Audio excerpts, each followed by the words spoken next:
সুপ্রিয় দর্শক শ্রোতা, আসসালামু আলাইকুম। দেশ অথবা দেশের বাইরে থেকে প্রিয় বন্ধুগণ, ঠিক এই মুহূর্তে যে যেখান থেকে বাস্তব জীবনের গল্প শোনার জন্য আমার সঙ্গে যুক্ত হয়েছেন, আমি আপন।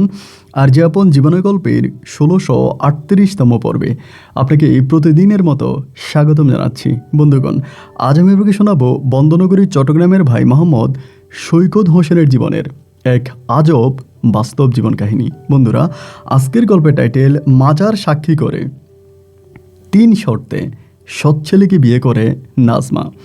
এই গল্পটা চট্টগ্রাম শহরেরই এক উচ্চবিত্ত পরিবারের সন্তান সম্ভ্রান্ত পরিবারের ভাই মোহাম্মদ সৈকতের সঙ্গে ঘটে যাওয়া এক আশ্চর্যজনক আজব বাস্তব জীবন কাহিনী। ৩ শর্ত, এই ৩টা শর্ত শুনলে আপনি জাস্ট অবাক হয়ে যাবেন। বিশ্বাস করেন ভাই, পৃথিবীতে মাঝে মাঝে মানুষ এমন সব কাজ করে, শয়তান তা দেখে নীরবে নীরবে হাসে। শয়তান তাদের ওই বুদ্ধির কাছে হার মেনে যায়। আশা করব শুরু থেকে শেষ পর্যন্ত আজকের এই গল্পটা আপনারা আমার মুখে শুনবেন এবং গল্প শেষে ভাই সৈকতকে ঠিক আপনার মতো করে একটা মন্তব্য কমেন্ট বক্সে লিখবেন। ধন্যবাদ সবাইকে। সুপ্রিয় দর্শক বন্ধুরা, আসসালামু আলাইকুম। আমার নাম মোহাম্মদ সৈকত হোসেন। আমার বাড়ি বন্দনগরের চট্টগ্রাম। বন্ধুগণ, আমি আমার জীবনের গল্পটা শুরু করার শুরুতে আপনাদেরকে আমার পরিবারের সম্বন্ধে জানিয়ে রাখি। আমার পরিবারে আমি আছি, আমার বাবা আছে, মা আছে, রয়েছে আমার বড় একটা বোন সহ ছোট একটা বোন। আমরা টোটাল 2 বোন 1 ভাই। আমাদের পরিবারটা চট্টগ্রাম শহরেরই বুকে এক উচ্চবিত্ত পরিবার। আমার বাবা পেশায় একজন ব্যবসায়িক। বাংলাদেশ সহ বিভিন্ন এশিয়া, ইউরোপে আমার বাবার ব্যবসা রয়েছে। মূলত আমার বাবার প্রথম ব্যবসা হচ্ছে শিপইয়ার্ডের ব্যবসা, মানে আমার বাবা জাহাজের ব্যবসা করে। হাতে গোনা চট্টগ্রামের কয়েকটা ধনী লোকের মাঝে আমার বাবাও ছিলেন। ছোটবেলা থেকে আমি সোনার চামচ মুখে দিয়ে জীবন পার করতেছিলাম। বাবা, মা আর বড় বোনের অসীম ভালোবাসায় আমি আস্তে আস্তে করে বড় হতে থাকি। কিন্তু ছোটবেলা থেকে আমার একটা সমস্যা ছিল, আমি দেখতে খুব কালো ছিলাম।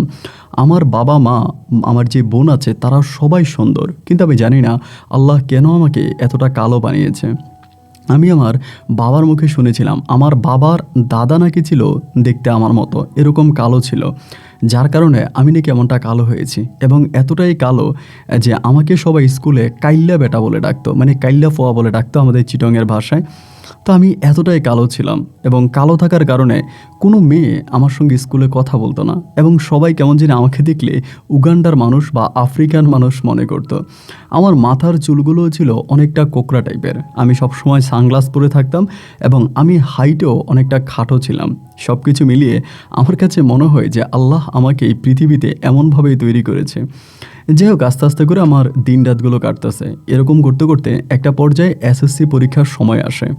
তো আমাদের এলাকাতে একটা মাজার আছে, আমি ওই মাজারটার অনেক বড় ভক্ত। আমি সহ আমার ফ্যামিলির সব মানুষরা সবাই মাঝে মাঝে ওই মাজারে যায় এবং মাঝে মাঝে মাজারে গিয়ে মানত করে। এই মাজারে মানত করলে আমাদের মানত কিন্তু পূরণ হয়। আমার যখন এসএসসি পরীক্ষা সামনে, তখন আমি একদিন চিন্তা করতেছিলাম যে আমি মাজারে যাব এবং মাজারে গিয়ে আমি একটা মানত করে আসব।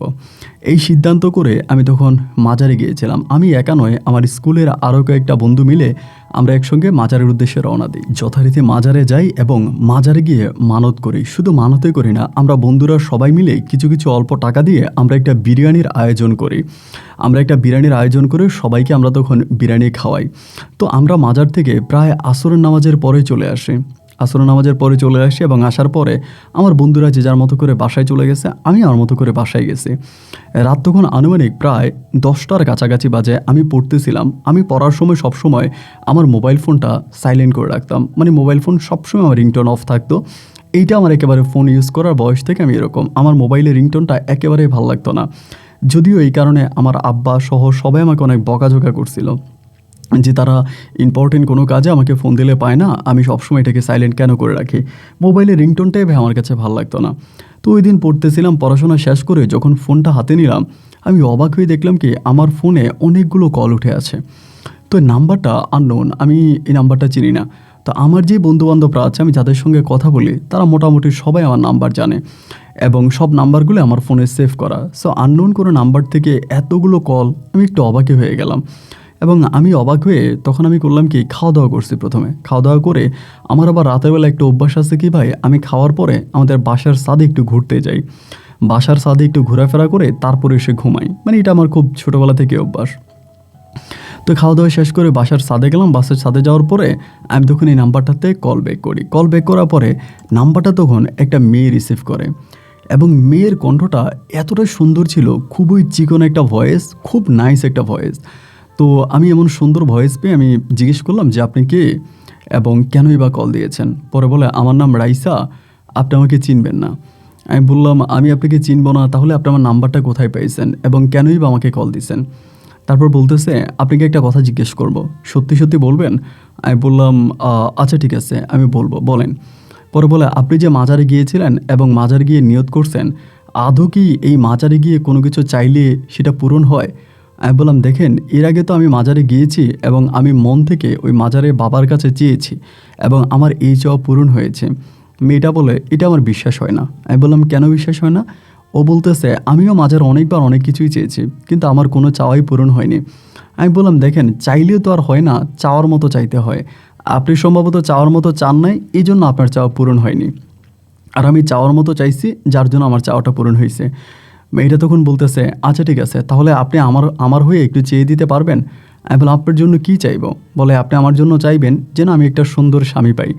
তো এই করে আমি তার সঙ্গে দুষ্টমি করতেছি, মানে তার সঙ্গে কথা বলতে বলতে আমি একটা পর্যায়ে ভুলেই গেলাম যে আসলে কি এই মেয়ে। আমি তার পরিচয় জানি না, পরিচয় না জেনেই তার কথার ফাঁদে পড়ে আমি প্রায় 1 ঘন্টার মতো তার সঙ্গে কথা বলি এবং 1 ঘন্টা পরে আমি তারে বললাম আসলে আমি তো ঠিক এখন পর্যন্ত আপনার নামই জানি না এবং আপনি থাকেন কোথায়, আমাকে কেন ফোন করেছেন, নাম্বার কই পাইছেন, এইসব না জেনে আমি আপনার সঙ্গে প্রায় 1 ঘন্টার মতো কথা বলে ফেলেছি। মেয়েটা আমাকে বলে তাহলে সত্যি করে একটা প্রশ্নের উত্তর দেন। আমি বললাম বলেন। বলতেছে আপনি যে আমার সঙ্গে এরকম 1 ঘন্টা কথা বলেছেন, আপনার কাছে কি সত্যি সত্যি মনে হয় যে আমি অপরিচিত কেউ, মানে আমি আপনার আননোন কোনো ব্যক্তি? আমি তখন বললাম যে দেখেন আমার কাছে আসলে এটা মনে হচ্ছে না, কারণ আমি কোনোদিনও এরকম অপরিচিত কারোর সঙ্গে এত লম্বা সময় ধরে কথা বলি নাই। মেয়েটা বলতেছে আমি কিভাবে আপনার নাম্বারটা পাইছি এটা কিন্তু আমার কাছে জানতে চাইবেন না, আমি আপনার সঙ্গে কথা বলবো এবং কথা বলে আমি আপনার খোঁজ খবর নিব। তো আমার তো ভাই আমি এমন এক চেহারা নিয়ে জন্মাইছি, কোনো ছেলে জীবনে, মানে কোনো মেয়ে জীবনে কোনোদিন আমার সঙ্গে কথা বলবে না। এই মেয়েটা ইচ্ছে করে আমার সঙ্গে কথা বলতে চায়। আমি তখন একটু জিজ্ঞেস করলাম আচ্ছা আপনি কি আমায় কখনো দেখেছিলেন? মেয়েটা বলে হ্যাঁ দেখেছি, আপনাকে আমি মাজারে দেখেছি। আমি বললাম তাহলে বলুন তো মাজারে কী পরে গেছিলাম? মেয়েটা দেখলাম যে আমি যে ড্রেস পরে গেছিলাম ওই ড্রেসের কথাই আমাকে বলল। আমি তখন বললাম আচ্ছা আচ্ছা, আপনি তো তাহলে আমাকে দেখেছেন, আচ্ছা আমার চেহারা দেখেছেন তো? বলে হ্যাঁ দেখেছি। আমি বললাম মিথ্যা কথা, আপনি সম্ভবত আমার চেহারা দেখেননি। মেয়েটা বলে বলেন কি, আমি তো আপনাকে দেখেছি, আপনি সানগ্লাস পরা ছিলেন। আমি বললাম আমার চেহারা দেখার পরেও আপনি কেন আমার সঙ্গে প্রেম করতে যাচ্ছেন? আমার তো মনে হয় যে সিটংয়ের কোনো ফকিন্নি আমার সঙ্গে প্রেম করবে না, আল্লাহ আমাকে এমন চেহারা দিয়ে দুনিয়াতে পাঠাইছে। মেয়েটা তখন বলে দেখেন এরকম করে বলবেন না, আল্লাহর সৃষ্টি প্রত্যেকটা জিনিসই সুন্দর, আর দুনিয়াতে আমাদের যে শরীরটা আছে এটা সৃষ্টি করেছে ফেরেশতারা, আর আমাদের মুখমণ্ডল সৃষ্টি করেছে আল্লাহ। সুতরাং আল্লাহর সৃষ্টি কখনো অসুন্দর হতে পারে না। এই প্রথম কোনো একটা মেয়ের এমন কথা আমার মন ভরে গেল এবং আমি তাকে বললাম আচ্ছা ঠিক আছে, আমি আর আপনাকে কোনো প্রশ্ন করব না, কিন্তু আমি আপনার সঙ্গে কথা বলবো। এরপর থেকে এই মেয়ে আমাকে ফোন দেয়, আমি ওর সঙ্গে কথা বলি এবং আমিও তাকে ফোন করি, সে আমার সঙ্গে কথা বলে। এই করতে করতে একটা সময় আমাদের এসএসসি পরীক্ষা চলে আসে এবং তখন আমি পরীক্ষা দিচ্ছিলাম এবং পরীক্ষার ফাঁকে ফাঁকে তার সঙ্গে কথা বলতেছি। আমি ডিটেলসে তাকে কোনো কিছুই জিজ্ঞেস করিনি, সে কোথায় থাকে, কি করে বা তার কি পরিচয়। এরকম করে অনেক দিন ধরে তার সঙ্গে কথা বলতে বলতে একটা সময় আমার এসএসসি পরীক্ষা শেষ হয়ে গেল। আমার এসএসসি পরীক্ষা শেষ হয়ে যাওয়ার পরে আমি তাকে প্রতিনিয়তই বলি, মেয়েটা বললো সেও নাকি চট্টগ্রামে থাকে। আমি বললাম যেহেতু আপনি চট্টগ্রামে থাকেন আমি আপনার সঙ্গে একটু দেখা করি, দেখা করলে কি হবে? বলে যে না এত সহজেই দেখা করবো না, দেখা করতে অনেকটা সময় লাগবে। তার কণ্ঠটা অনেকটা ছোট বাচ্চাদের মতো, একটু বাচ্চা স্বভাবই বয়স। আমি তখন বললাম আচ্ছা ঠিক আছে। এরকম করে সময়গুলো কাটতে কাটতে একটা পর্যায়ে তখন আমার বড় বোনের বিয়ে ঠিক হয়। আমরা একটা বড় কমিউনিটি সেন্টারে আমার বোনের বিয়ের জন্য আমরা সব কিছু ঠিকঠাক করি। আমি তখন ওই রাইসাকে বললাম, নাম ছিল রাইসা, আমি বললাম যে রাইসা তুই একটা কাজ করো, আমার তো বোনের বিয়ে এবং আমার বোনের বিয়েতে তুমি আসো, আমি তোকে ইনভাইট করলাম। এবং এইটা বলার পরে সে বলে যে না আমি যাব না। তুই কেন যাব না? তুমি আমার সঙ্গে প্রেম করো, আমাকে ভালোবাসো এবং আমরা একজন আরেকজনের সঙ্গে একটুখানি কথা না বলতে পারলে দিশেহারা হয়ে পড়ি, সে জায়গায় তুমি কেন আমার সঙ্গে দেখা করবা না বা কথা বলবা না, কেন আসবা না? এটা আমার কাছে সত্যি একটু অন্যরকম লাগতেছে। ও তখন বলে, সময় যখন হবে তখন আমি নিজেই তোমার সঙ্গে দেখা করব, এই নিয়ে তোমার চিন্তা করতে হবে না। আমার বড় বোনের বিয়ে শেষ হলো, আমার এসএসসি রেজাল্ট আউট হলো এবং আমি একটা কলেজে ভর্তি হয়েছি। তো ওই কলেজে পড়াশোনা করি, ওর সঙ্গে যে আমি কথা বলি আমার ফ্রেন্ডদের মধ্যে প্রায় অনেকেই জানে। সবাই তখন এই বিষয়টা নিয়ে অনেক কৌতূহল। অনেকে আমাকে বলে যে, কী ব্যাপার সৈকত, দেখা হয়েছে? আমি বললাম, দোস্ত কথাই বলতেছি, আজ পর্যন্ত ওর চেহারা আমি দেখি নাই। ও আমার সঙ্গে দেখা করে না, খালি ফোনেই কথা বলে। সবাই বলে মেয়েটা মনে হয় দেখতে সুন্দর হবে না রে, মেয়েটা মনে হয় দেখতে ভালো হবে না। যদি দেখতে ভালো হতো তাহলে তো সে তোর সঙ্গে দেখা করতো, যেহেতু দেখা করে না। আমার মনে হয় মেয়েটা সুন্দর না। অনেকেই হয়তো প্রশ্ন করতে পারেন, ভাই আপনি ভিডিও কল দিলেও তো পারেন, বা আপনি ছবি পাঠাইতে বলেন। আসলে তখন ভাই এই ভিডিও কলের ফোন ছিল না, তখন শুধুমাত্র বাটনের ফোনগুলোই আমরা ব্যবহার করতাম। আমার কাছে একটা বাটন সিস্টেম ফোন ছিল, বাট তখন কিন্তু ফোন অনেক বেশি এক্সপেন্সিভ, মানে অনেক, একটা মোবাইলের অনেক দাম। তো তারপরও আমার বাবা যেহেতু ভালো অবস্থানে ছিল, তিনি আমাকে মোবাইল কিনে দিয়েছে। তো এই করে তার সঙ্গে কথা বলতাম, প্রতিনিয়ত এই কথা বলতাম। বলতে বলতে আমি তখন ইন্টার ফার্স্ট ইয়ার থেকে ইন্টার সেকেন্ড ইয়ারে উঠি, এবং সেকেন্ড ইয়ারে ওঠার পরে আমার পড়াশোনায় তখন অনেকটা ঘাটতি হয়ে যায়। তা আমি তখন তারে বললাম যে, দেখো আমি তোমার সঙ্গে রাত জেগে কথা বলি, আমি আজও তোমাকে দেখিনি। সো আমি এবার খুব তাকে দেখা করার জন্য খুব চাপ দিলাম যে, না হয় তুমি আমার সঙ্গে দেখা করবা, না হলে আমি তোমার নাম্বার টাম্বার সব ব্লক করে দিব, আমি তোমার সঙ্গে আর কোনো যোগাযোগে রাখবো না, আর কখনোই তোমার সঙ্গে কথা বলবো না। এই বলে যখন কথা বলতেছিলাম, একটা পর্যায়ে সে তখন বললো, আচ্ছা ঠিক আছে তুমি এরকম করো না, যেহেতু দেখা করার জন্য এতটাই পাগল হয়ে গেছো, আমি তোমার সঙ্গে দেখা করব। আমরা দুজনে মিলে তখন একটা ডেট ফিক্সড করলাম, মানে একটা দিন ঠিক করলাম, এবং সেই দিনেই আপনার মাগরিবের পরে একটা রেস্টুরেন্টে আমি তার সঙ্গে দেখা করার জন্য গেলাম। ভাই আপনি বিশ্বাস করবেন না, আমি যখন তাকে রেস্টুরেন্টে প্রথম দেখলাম, আমি অবাক হয়ে তার দিকে তাকিয়ে আছি। মানে বিশ্বাস করতে পারতেছিলাম না যে এটা কোনো বাঙালি মেয়ে।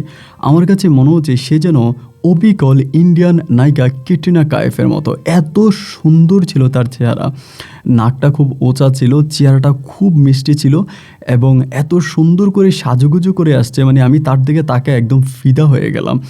বয়সটা সম্ভবত আমার বয়সই হবে। তো তার সঙ্গে কথাবার্তা বলতে বলতে আমি খুব, মানে তার প্রতি খুব দুর্বল হয়ে পড়লাম, যে আমি বিশ্বাস করতে পারিনি যে তুমি আসলেই দেখতে এতটা সুন্দর হবা। আমার বন্ধুরা বলে, যেহেতু মেয়েটা তোর সঙ্গে দেখা করে না, অবশ্যই মেয়েটা দেখতে সুন্দর না, ওর চেহারা টেহারা সম্ভবত ভালো না, এই জন্য তোর সঙ্গে দেখা করে না। যদি চেহারা ভালো হতো তাহলে তো অবশ্যই দেখা করতো, মনে হয় চেহারা ভালো না। আমার বন্ধুরা আমাকে এইভাবে ভয় দেখাচ্ছিল, বাট আমি আপনাকে যখন সরাসরি দেখলাম, আমি বিশ্বাস করতে পারতেছি না যে একটা মানুষও আল্লাহর সৃষ্টি যে এতটা সুন্দর হতে পারে। যাই হোক, এরপর থেকে এই রাইসার সঙ্গে আমার একটা মিষ্টি মধুর প্রেমের সম্পর্ক চলতেছিল। আমি ওর সঙ্গে সারাক্ষণ কথা বলি, মানে 24 ঘন্টা ফোনে কথা বলি। ওরে ছাড়া কিচ্ছু বোঝে না, ও আমাকে ভালোবাসে, আমি ওকে ভালোবাসি। ওর গ্রামের বাড়ি ছিল নোয়াখালীতে, বাট ওরা চট্টগ্রামেই থাকতো, চট্টগ্রামের স্থায়ী, ওর জন্মস্থানও কিন্তু চট্টগ্রামে। এই করে কথাবার্তা বলতে বলতে একটা পর্যায়ে, মানে আমি ওর প্রতি ভাই এতটাই ডিপেন্ড হয়ে পড়ি যে আমি 24 ঘন্টা ওর সঙ্গে খালি ফোনে বকবক করতে থাকি। এক পর্যায়ে পরীক্ষা দিলাম, এবং পরীক্ষা দেওয়ার পরে আমার এসএসসির, মানে আমার এইচএসসির রেজাল্ট আসছে একেবারে বাজে। আমি 3 সাবজেক্টে ফেল করি, এবং এইচএসসি রেজাল্ট এতটা খারাপ হওয়ার পরে আমার আব্বা আম্মা দুজনেই ক্ষিপ্ত হয়ে গেছে আমার উপরে। আমার বড় বোনের যে হাজব্যান্ড আছে দুলাভাইও একটা বিশ্ববিদ্যালয়ের প্রফেসর, এবং দুলাভাইও যখন জানতে পারছে যে আমি এরকমভাবে রেজাল্ট খারাপ করছি, ফ্যামিলির সবাই তখন মন খারাপ করছে। এবং মন খারাপ করে আমার আব্বা তখন, আমার আম্মার মেবি আমার আব্বার কাছে বলছে, আব্বা যেহেতু বেশি বাড়িতে থাকে না, বেশিরভাগ সময় দেশের বাইরেই থাকে, খুব কমই দেশে থাকে, তো আব্বা কিন্তু আর আমাকে অতটা টেক কেয়ার করে না, বা আব্বা কিন্তু দেখেও না যে আমি কী করি না করি, কোথায় যাই না যাই। এক পর্যায়ে হলো কি, আমার মা তখন আমার আব্বাকে বললো যে, দেখো সৈকত তো রেজাল্ট খারাপ করার পিছনে একটা বড় কারণ আছে, ও তো 24 ঘন্টা ফোন ইউজ করে, সারাক্ষণ মোবাইলে থাকে, এবং বিভিন্ন মেয়েদের সঙ্গে ও কথা বলে, ও অনেক খারাপ হয়ে গেছে। তো এই সময়ের ভিতর আপনাকে আরেকটা কথা বলে রাখি, আমার ছোটো বোনটাকেও কিন্তু আমরা বিয়ে দিয়ে দিই, মানে আমার যেটা ছোটো ওটাকেও কিন্তু বিয়ে দিয়ে দিই। এবং এই ছোটো বোনটাকে বিয়ে দেওয়ার কিছুদিন পরের কথা আমি আপনাকে বলতেছি। এরপরে আমার আব্বা বলতেছে যে, মেয়ে তো 2টা বাসায় ছিল, 2টা মেয়েরই তো বিয়ে হয়ে গেল, 2টা মেয়ে তো চলে গেল, এখন তুমি তো বাসার মধ্যে একাই থাকো। যেহেতু সৈকত আমাদের একমাত্র সন্তান, ওর পড়াশোনা যেহেতু ভালো না, বা ঠিকঠাক মতো পড়াশোনা করে না, একটা কাজ করে চলো, আমরা ওকে দেখে শুনে একটা বিয়ে করাই দিই, এতে তুমি একটা বৌমা পাইলা, এবং তোমার সময়টাও ভালো কাটবে, আর কোনো সমস্যা থাকবে না। এরকমভাবে আমার আব্বা তখন আমার আম্মাকে বলে। আম্মাকে বলার পরে আমার আম্মা তখন আমাকে বিষয়টা জানায় যে এমন এমন ঘটনা, তোর আব্বা তো এরকম এরকম করে বলতেছে, আমি এখন কি করব। মানে আমার আম্মু আমাকে বলে, আমি আম্মুকে তখন সাফ সাফ বলে দিই যে আমি মাত্র কলেজে মানে ইন্টার পরীক্ষা দিলাম, আর আমি এখনই বিয়ে করব না, এটা হতে পারে না, আমি এখন বিয়ে করব না। তো এগুলো বলার পরে এই ঘটনাটাই তখন আমি রাইসাকে জানালাম যে রাইসা, এমন এমন ঘটনা, আমার আব্বা আম্মা তো আমার জন্য মেয়ে ঠিক করছে, এখন আমাকে বলতেছে বিয়ে করার জন্য এবং তারা আমাকে বিয়ে করাই দিবে এরকম বলতেছে। রাইসা তখন আমাকে বলতেছে যে এটা কী ধরনের কথা, না এরকম তুমি কোনো কিছু টেনশন করো না, এভাবে হবে না। এইবার দেখলাম কি আমার আব্বা আম্মা চাপ দিতেছে যে না তুই বিয়ে করাই লাগবে, বিয়ে করতেই হবে। তখন তো আমি রাইসাকে মনে প্রাণে ভালোবাসি, আমি তো অন্য কোনো মেয়েকে কখনোই বিয়ে করতে পারবো না। পরে আমি রাইসাকে বলতেছি, রাইসা আমার ফ্যামিলিতে কি হয় না হয় আমি তো জানি না, আমি তোমাকে বিয়ে করতে চাই, তুমি খুব দ্রুতই আমার সঙ্গে বিয়েটা করে ফেলো। ও তখন আমাকে বলতেছে যে আমার তো এই মুহূর্তে বিয়ে করা সম্ভব না, আমি করলে বিয়ে আরও পরে করব, এখন বিয়ে করব না। আমি বললাম তুই যদি বিয়ে এখন না করো, আমার আব্বা মা আমাকে অন্য কোথাও বিয়ে দিয়ে দিবে। সো আমাকে যদি অন্য কোথাও বিয়ে দিয়ে দেয় তাহলে কিন্তু আমি তোমাকে ছাড়া থাকতে পারবো না, আমি কিন্তু মরে যাব, আমি হার্ট অ্যাটাক করবো। এরকম করে ওর কাছে কান্নাকাটি করতেছি। ও বারবার একটা কথাই বলতেছে যে না আমি এরকম সিচুয়েশনে বিয়ে করব না, সো তুমি এগুলো কথা বলেও লাভ নাই। এই করতে করতে তখন আমি বললাম যে তুমি আমাকে ভালোবাসো, আমাদের এত গভীর প্রেম, এত ভালোবাসা, এখন আমার এরকম একটা বিপদ, তুমি আমাকে হেল্প করবা না? ও তখন আমাকে বলে আচ্ছা ঠিক আছে, তুমি যদি এরকম করেই বলতেছো তাহলে আমি বিয়ে করব, তবে আমার 3টা শর্ত আছে। যদি আমার এই 3টা শর্ত তুমি ফুলফিল করতে পারো তবেই আমি বিয়ে করব, অন্যথা আমি বিয়ে করব না। তো আমি তখন রাইসাকে এতটাই ভালোবাসি ভাই, আল্লাহ মাফ করুক, মানে ওর জন্য যদি আমার ধর্ম পরিবর্তন করতে হয় আমি তাতেও রাজি আছি, ফ্যামিলি ছাড়া বা আপনি যাই বলেন তাই করতে পারবো, মানে ওরে আমি খুবভাবে ভালোবাসি। আমি তখন বললাম 3টা শর্ত কেন, আমি 3000 শর্ত মেনেও তোমাকে বিয়ে করতে রাজি আছি। ও তখন বলে আচ্ছা ঠিক আছে, তাহলে তুমি আগামী দিন সকালবেলা অমুক মাজারে আসবা, ওই যে সেই মাজারটা, যে মাজারটাকে আমি খুব বিশ্বাস করতাম এবং মাঝে মাঝে মাজারে গিয়ে আমার ছোটোখাটো চাওয়াগুলো আমি মাজারে চাইতাম বা মানত করতাম। ও আমাকে বলে তুমি সকাল 10টা বাজে ওই মাজারে আসবা, আমি ওই মাজারেই তোমার সঙ্গে কথা বলবো।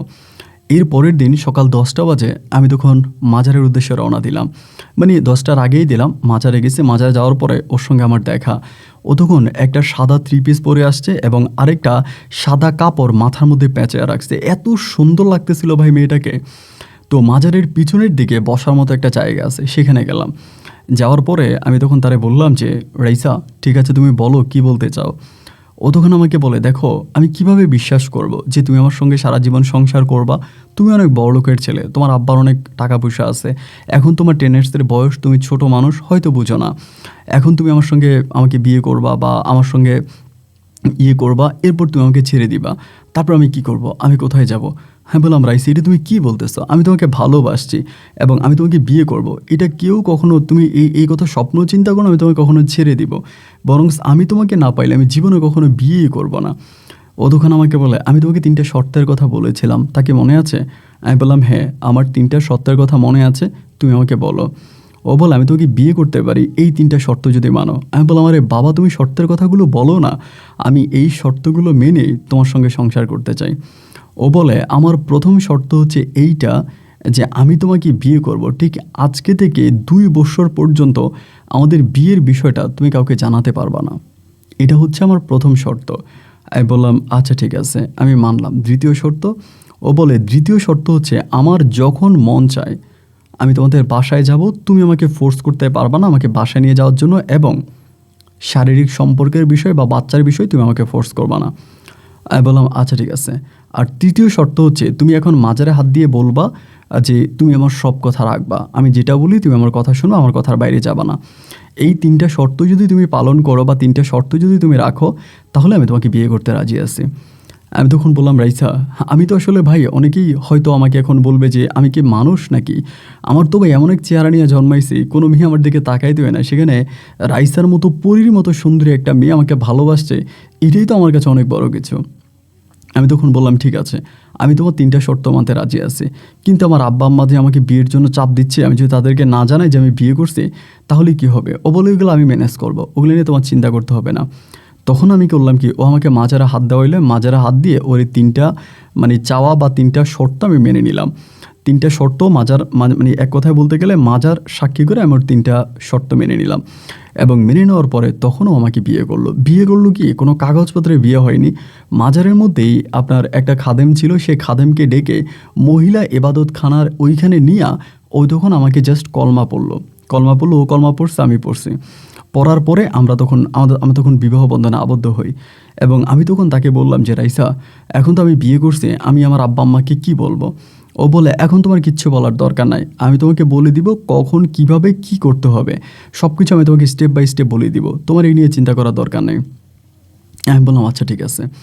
এরপরে আমি ফ্যামিলিতে গেলাম। ফ্যামিলিতে যাওয়ার পরে আমার আব্বা আম্মা তো, যেহেতু আমি ইন্টার রেজাল্ট খারাপ করছি, এরপরে আমি আর মানে কলেজে ভর্তি হই নাই। আর কলেজে ভর্তি হয়ে পরীক্ষাও দিই না। আব্বুর সঙ্গে বাংলাদেশে আব্বুর যে ব্যবসা বাণিজ্যগুলো আছে এগুলো দেখতেছি। কিন্তু ভাই একটা বিষয় কি জানেন, রাইসের কোনো চাহিদা ছিল না। অনেক মেয়েরা হয় না যে একটা বড়লোকের ছেলের সঙ্গে প্রেম করছে বা একটা বড়লোকের ছেলেকে পাইছে, তাদের চাওয়ার কোনো শেষ নাই, আমার এটা লাগবে ওইটা লাগবে, এই দাও ওই দাও, কত রকমের চাওয়া থাকে। কিন্তু রাইসার কোনো চাওয়া নাই। মানে আমার যেটা ভাল লাগে আমি ওকে এটা দিচ্ছি, ও নিচ্ছে। ওর তরফ থেকে কখনোই বলে না যে আমাকে এটা দিতে হবে বা ওইটা দিতে হবে, এরকম কোনো চাওয়াই ওর নাই। আমি যখন যেটা ওকে দিই ও তখন সেটাতেই সন্তুষ্ট, ওর বাড়তি কোনো কিছু লাগে না, বা বাড়তি কোনো কিছু দিতে চাইলেও ও নিতে চায় না। এরকমভাবে তখন চলতেছে। আর আব্বা আম্মা আমাকে বিয়ের জন্য চাপের উপরে চাপ, খুব খারাপ হইতেছে আমার সঙ্গে। আমার আব্বা একই কথা বলতেছে, তুই হয় বিয়ে করবি, না হলে আমি এই করবো সেই করবো। মানে আব্বু ঝামেলাগুলো প্রতিনিয়ত আমার সঙ্গে করে যাচ্ছে। আমি বোঝাচ্ছি যে ঠিক আছে অপেক্ষা করো, বা আমি করবো। এই দিক দিয়ে রাইসাকে বলতেছি, রাইসা আমি তো আর ফ্যামিলিকে ম্যানেজ করতে পারতেছি না, আমার আব্বা খুব ঝামেলা করতেছে এবং চাপ দিতেছে আমাকে বিয়ে করার জন্য। এখন বিয়ে না করলে কিন্তু আমি একটা ঝামেলায় পড়ে যাব। ও বলে কিচ্ছু হবে না, তুমি আরও কিছুদিন থাকো। এরকম করে রাইসাকে বিয়ে করার প্রায় বৎসরখানি কেটে গেছে। বৎসরখানি কেটে যাওয়ার পরে একটা সময় আব্বা আমাকে ডিরেক্টলি বলতেছে, হয় তুই বিয়ে করবি নাহলে বাসা থেকে বেরিয়ে যাবে, আমি তোকে আমার এই বাসায় আর রাখবো না, আমার বাসায় তোকে আমি আর রাখবো না, যদি আমার কথা না শুনি তুই বিয়ে না করিস, তুই বাসা থেকে বেরিয়ে যা। মানে আমার আব্বা আম্মা দুজনেই বুঝছে যে আমি হয়তো খারাপ কোনো মেয়ের ফাঁদে পড়ছি বা এরকম কিছু একটা, এই জন্যই তারা এভাবে চাপ দিচ্ছে। তারপর আমি রাইসাকে বললাম যে রাইসা, আমার আব্বা আম্মা তো এরকমভাবে আমাকে চাপ দিচ্ছে, এখন আমি কি করব? আমি তো বুঝতে পারতেছি না যে আব্বা এমনি চাপ দিতেছে, আম্মাও দিতেছে, এখন বিয়ে না করলে তো আমি আর থাকতে পারতেছি না, আমাকে বাসা থেকে বের করে দিবে। ও তখন আমাকে বলে, তুমি বিয়ে করবা? আমি বললাম মানে এটা তুমি কি বলতেছো? ও বলে, হ্যাঁ, আজকে তুমি তোমার আব্বাকে বলবা, ও আমাকে আমাদের এলাকারই খুব একজন প্রভাবশালী লোক, তার মেয়েকে আমি পছন্দ করি, এটার জন্য আমি আমার আব্বাকে বলি, যদি ওই মেয়েকে আমাকে বিয়ে করায় তাহলে আমি বিয়ে করতে রাজি আছি। ও আমাকে বলে যে তুমি এই কথা গিয়ে তোমার আব্বাকে বলো। আমি বললাম, রাইসা তুমি কি পাগল হয়েছো? ওই লোক যেই প্রভাবশালী এবং যেরকম ক্ষমতাধর, সে কি তার মেয়েকে আমার কাছে বিয়ে দিবে? এটা তো হতে পারে না। ও বলে, আমি এজন্যই বলছিলাম তুমি তোমার আব্বাকে এটা বলো যে আমি ওই মেয়েকে বিয়ে করব, যদি পারেন আপনি আমাকে ওই মেয়ের সঙ্গে বিয়ে দেন, আর অন্যথায় আমি কিন্তু বিয়ে করব না। এবং যে লোকের কথা আমি বলতেছি সেই লোক কিন্তু চট্টগ্রামে খুব পরিচিত একটা মুখ, এবং তার মেয়েটাও খুব সুন্দরী আছে। আমি বললাম, তার মানে কি, তুমি কি বলতে চাও? ও বলে, এটা বললে তোমার আব্বার মাথা থেকে বিয়ের ভুট্টা নেমে যাবে, তুমি এটা বলো। তো এরপরের দিন হলো কি, আমি টেবিলে খাইতেছিলাম, আব্বা আমারে বলতেছে, কিরে তুই যেখানে খাবার খাইতেছিস, তোর যে আমি বললাম হয় তুই বিয়ে করবি নাহলে তুই বাসা ছাড়বি, এটার কি করলি? আমি তখন আব্বাকে বলতেছি, আব্বা আপনার কথা ঠিক আছে, আমি বিয়ে করতে রাজি আছি, তবে আমি এমন একটা মেয়েকে পছন্দ করি, আমার ওই পছন্দের মেয়েটাকে যদি দেন আমি বিয়ে করব। আমার আব্বা বলে, আলহামদুলিল্লাহ, আমি তো এটাই চাচ্ছি। বাংলার বুকে এমন কোন পরিবার আছে যে পরিবার আমার ছেলের কাছে মেয়ে দিবে না? তুই আমাকে শুধু পরিবারের নামটা বল যে তুই কাকে বিয়ে করতে চাস। আমি তখন বললাম যে আব্বা আমি অমুকের মেয়েরই বিয়ে করব। আমার আব্বা তখন আমার দিকে তাকে একটা হাসি দিয়ে বলতেছে, মেয়ের সঙ্গে কি তোর কোনো লাইন আছে? আমি বললাম, না, আমার যে চেহারা, আমার চেহারার সঙ্গে কি কোনো প্রেম ভালোবাসা যায়? তো এই মেয়েটাকে ভাল লাগে দেখছিলাম, তো আমি এই মেয়েটাকে বিয়ে করব। আমার আব্বা বলে, আলহামদুলিল্লাহ, আমি যে করেই পারি মেয়ের বাবার সঙ্গে কথাবার্তা বলে তোর জন্য বিয়ে ঠিক করব, তুই চিন্তা করিস না। আমি বললাম, যাচ্ছা বাবা, ঠিক আছে।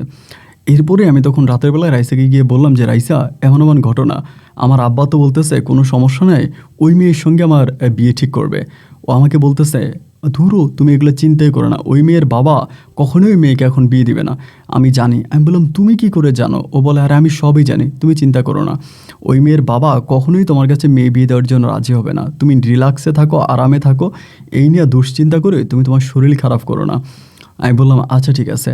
আমি ওর কথাবার্তা শুনে যথারীতি হচ্ছে ঘুমোতে চলে গেলাম। রাতের বেলায় ঘুমাইলাম। পরের দিন আমি বন্ধু-বান্ধবের সঙ্গে ঘোরাফেরা করতেছি, আড্ডাবাজি করতেছি। পরের দিন রাত্রিবেলা যখন খাবার খাচ্ছিলাম, ওই দিনটা ছিল বুধবার। আমার আব্বা বলতেছে যে শুক্রবারের রাতের বেলায় আমরা অমুকের বাসায় যাব, মানে আমি যে লোকের কথা বলতেছিলাম ওনার বাসায় যাবে মেয়ে দেখার জন্য। আমি আমার আব্বারে বলতেছি, আব্বা এটা আপনি বলেন কি, মেয়ের বাবা কি রাজি হয়েছে? আমার আব্বা বলে, আমার ছেলে রাজি হবে না? আল্লাহ কি আমার কোনো দিক দিয়ে কম দিছে? আমার যত সয় সম্পত্তি আছে সব কিছুর মালিক তো তুই, মেয়ের বাবা রাজি হবে না কেন? এটা শুনে ভাই আমি তখন মানে ভয় পেয়ে গেছি, আয় হায় তাহলে তো সর্বনাশ। এখন যদি মেয়ের বাবাও রাজি হয়ে গেছে, আমি আর রাইসা তো পুরোপুরি শিওর ছিলাম যে ওই মেয়ের বাবা কখনোই রাজি হবে না ওই মেয়েকে আমার কাছে বিয়ে দেওয়ার জন্য। কারণ মেয়ে একে তো শিক্ষিত এবং মেয়ের ফ্যামিলি ব্যাকগ্রাউন্ড আমাদের থেকেও ভালো, মেয়েও দেখতে শুনতে সুন্দর, তাহলে এই মেয়েটা আমার কাছে কেন বিয়ে বসবে? মানে আমি এটা বুঝতে পারি না। তো রাতের বেলায় খাওয়া দাওয়া শেষ করে তাড়াতাড়ি ঘরে গিয়ে রাইসারে ফোন দিলাম, রাইসা ঘটনা তো খারাপ। ও বলে কী হয়েছে? আমি বললাম এই ঘটনা, আমার আব্বা বলতেছে যে ওই মেয়ের বাবা নাকি রাজি হয়েছে এবং ওই মেয়ে আমার কাছে নাকি ওই মেয়ে বিয়ে বসবে। রাইসা তখন বলে বলো কি সত্যি? আমি বললাম হ্যাঁ সত্যি। আমি তখন রাইসাকে বলতেছি এখন আমার কি করার বলো। ও অনেকক্ষণ ধরে চুপ করে আছে, অনেকক্ষণ ধরে চুপ করে থাকে আমারে বলতেছে যে সৈকত তুমি মাথা খারাপ করো না, পাগলামি করো না, আমার কথা শোনো। তোমার আব্বা শুক্রবারে যাইতে বলছে, তো তুমি শুক্রবারে যাও, তোমার বিয়ে কখনোই হবে না। আমি বললাম এটা তুমি কি বলতেছো? আমার আব্বা মেয়ের বাবা মায়ের সঙ্গে কথা বলছে, বিয়ের আমি শুক্রবারে যাব, গেলে আমি মেয়েকে দেখবো, মেয়ে আমাকে দেখবে, এরপর তো বিয়ে পাকাপোক্ত হয়ে যাবে, মানে বিয়ের পাকা ডেট হয়ে যাবে। তুমি কি বলতেছো যে আমি মেয়ে? ও বলে শোনো ওই মেয়ে তোমাকে দেখছে? আমি বললাম না দেখে নাই। ও বলে একবার দেখতে দাও, এই মেয়ে যদি তোমাকে দেখে তাহলে মেয়ে তোমাকে কখনোই বিয়ে করবে না, আমি এটা নিশ্চিতভাবে বলতে পারি। সো তুমি নো টেনশন ডু ফুর্তি, তুমি যাও, তুমি গিয়ে ওই মেয়ের তোমার আব্বা আম্মাকে নিয়ে মেয়ের সঙ্গে দেখা করে আসো, দেখবা মেয়ে তোমাকে দেখার পরপরই মেয়ের পরিবারের কাছে বলে দিবে যে মেয়ে এমন ছেলে বিয়ে করবে না, এটা তুমি নিশ্চিত থাকো। আমি বললাম যদি এটা না হয়ে হিতে বিপরীত হয়ে যায়? ও বলে আরে বাবা হবে না, আমি 100% শিওর হয়েই তোমাকে বলতেছি, তুমি নিশ্চিন্তে যাও এবং গিয়ে মেয়ে দেখে আসো। আমি তখন ভয়ে ভয়ে আছি, কারণ আমার বাবা এমন একটা মানুষ, আমার আব্বা যে কখন কি প্ল্যানিং করবে আর কখন কি বুদ্ধি করবে তার কোনো ঠিক নাই। আমার আব্বা কিন্তু খুবই ট্যালেন্ট মানুষ। তারপরে বুধবার রাতে তো ঘুমাইলাম, বৃহস্পতিবার কাটলো, শুক্রবারে আসছে। ভাই শুক্রবারে বিকালবেলা আমার আব্বা বলতেছে চল তাহলে মেয়ে দেখতে যাব। শুক্রবারে বিকালবেলা আমরা গাড়ি নিয়ে, আমাদের নিজেদের গাড়ি নিয়ে, আমার ছোট বোন সহ আমরা তখন মেয়ে দেখার জন্য গেছি। মেয়ে দেখার জন্য গেলাম এবং মেয়ে আমাদেরকে শরবত দিল, মেয়েকে দেখলাম। ভাই মেয়ে তো অসম্ভব সুন্দর, আগেও আমি মেয়েটাকে দেখেছিলাম বাট আজকে আবারও দেখলাম খুবই সুন্দর।